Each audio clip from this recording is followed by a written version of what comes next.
Hi, and welcome to Stamp with Ginny. Today I'm going to share with you how I made this adorable little Rice Krispies treat holder using the Birds of a Feather stamp set from the holiday catalog. So let me set this aside and we'll get started. Okay, the first thing I'm going to do is take my piece of 2 by 11 inch strip of Cajun Craze cardstock, and I am going to score it at the 5-inch mark and the 6-inch mark, and then I'm ready to set my scoreboard to the side. At this point, I'm going to bring in my delightful tag topper, and I am going to slide this piece of cardstock into the punch all the way until it butts up, and then I'm going to punch, and I'm going to repeat that same step on the other side. There we go. So I've got that done, and I'm ready to do some stamping. So I'm going to bring in my Memento Tuxedo Black ink pad, and I'm going to bring in the little sentiment, Give Thanks, from the Birds of a Feather stamp set, and I am going to stamp that here on the end so that I've got my little sentiment, and I'm ready to wrap this around my Rice Krispies square. And I happen to find these pumpkin pie flavored squares I thought were kind of cool when I was at the store.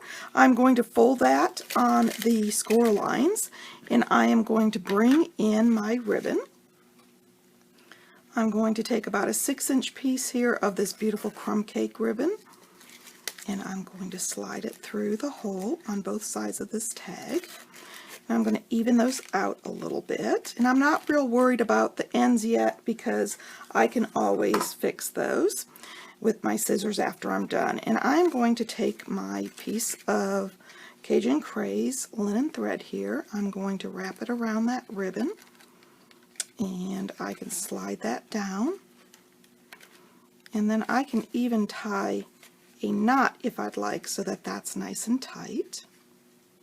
And I'm going to use approximately an 8 to 10 inch piece of linen thread for this, and then I'm simply going to tie my bow.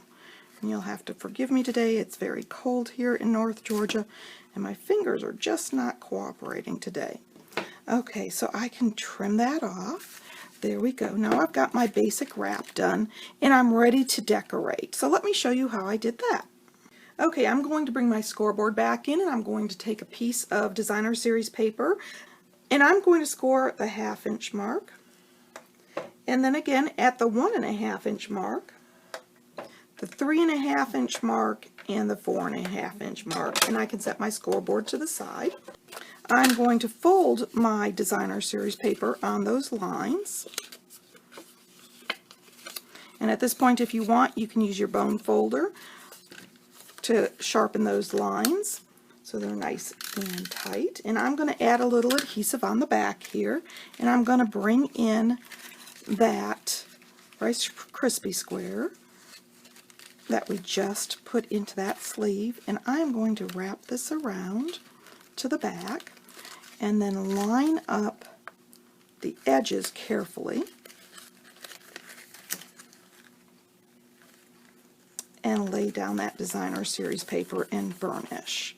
There we go. Now I've got my basic Rice Krispie holder ready, and I'm ready to start decorating. So I am going to bring in a piece of Whisper White cardstock, and I'm going to bring in this adorable little turkey image. I just think he's so cute. And I'm going to stamp him in my Memento because I am going to use my blends in order to color him. So I'm going to start with his little feet and his beak, and I am going to bring in my Mango Melody, and I'm going to use the dark here for his feet, and I'm going to bring the light in for his beak, and then also for this little bucket on the pilgrim's hat. And then I am going to bring in my pumpkin pie, and I am going to do some quick coloring.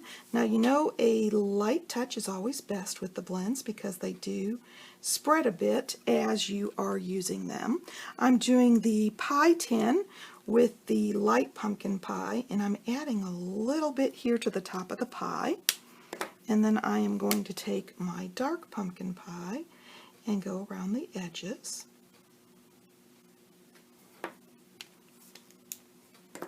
And then I'm going to blend a little bit if desired.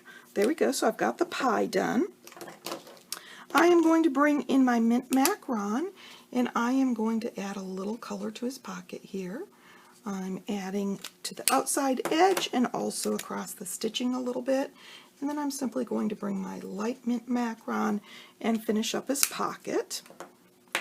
Now at this point I'm going to bring in my pretty peacock. This is one of my favorite colors. I just love this color. And I'm going to outline his little apron in the dark. And I'm going to shade under his pocket and down the side here a little bit. And then I'm going to bring in the light, and I'm quickly going to add the rest of the color. And of course you can use your pen and kind of do a circular motion where you want to blend those two colors and go over it until you're happy. So I've got his apron done now, and I am ready to start with my little turkey body. So once again, I am going to take my dark and I am going to go around the feathers first on his tail, and I'm just doing that a quick swoosh across the back.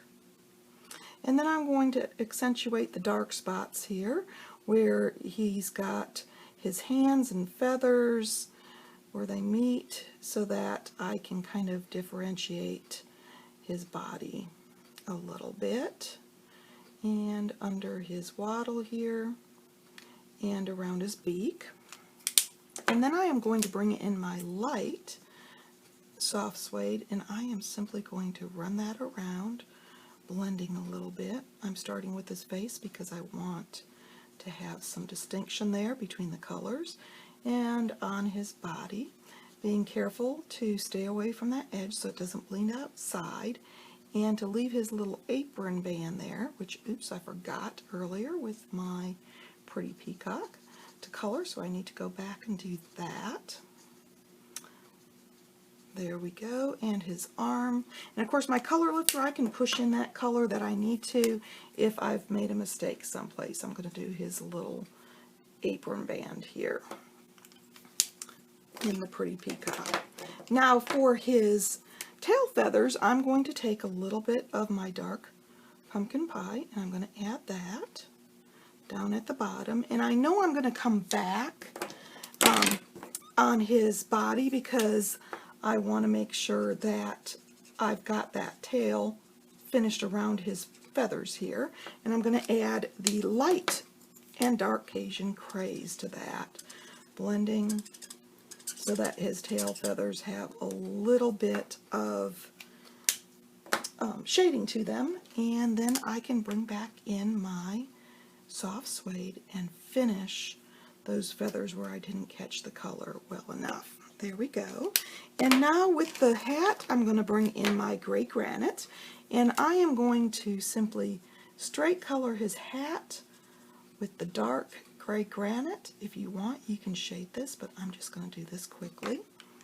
And last but not least, his wattle in the Poppy Parade so that it pops there on his little face. And I'm ready to cut this out. Okay, I've cut my little fellow out with my oval die and my die cut machine, and I am simply going to flip this over. And oops, these dimensionals are coming off the sheet. There we go. And I'm going to bring in my pretty peacock scallop oval that coordinates with this oval die. I love the fact you get both in the one set of dies, and I'm going to adhere that. And then I am going to bring in my treat, and I am simply going to take a little bit of multi-purpose, and I'm going to put it in the center here, and I am going to set my little guy here on the front and adjust as I want, and then allow him to dry. And of course at this point, if I'd like to, I can trim my ribbons to make it nice and pretty. This ribbon is just absolutely gorgeous. So let me bring in the original again. If you'd like any of these products, feel free to stop by my online store. You can get there from my blog, Stamp with Jini. Thanks for joining me.